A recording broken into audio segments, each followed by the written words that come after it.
My name is Taha Al-Hiti. I'm an architect and an artist. People just sometimes think that when you do a calligraphy, you just sit down and write like casual writing. And it's the exact opposite from that. It's actually a long process to create a letter of calligraphy. When letters were created as an art, they were based on the human body. The letter would have a chest, the letter would have a lower part of the body, the letter would have a neck. So you can see, for example, the alif, which is the first letter equivalent to the A in Latin.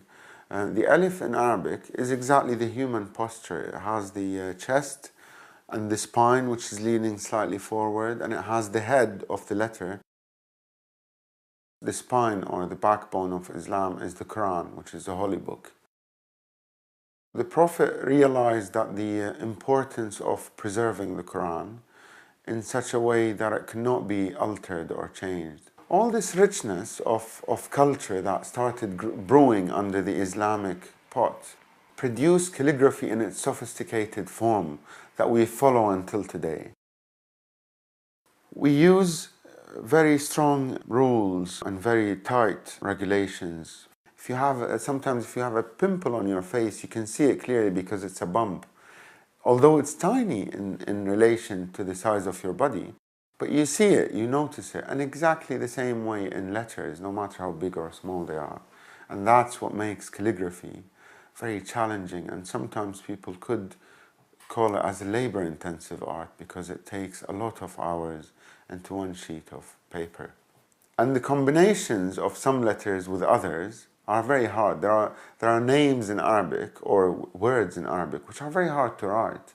There are long words in Arabic which I was writing recently, and the problem with the word is that it's such a long word that it eats half of my composition. So half of my composition is eaten by one word, and I have 7 other words to fit in. It's just like trying to get 2 people who don't get on, trying to get them to sit and talk.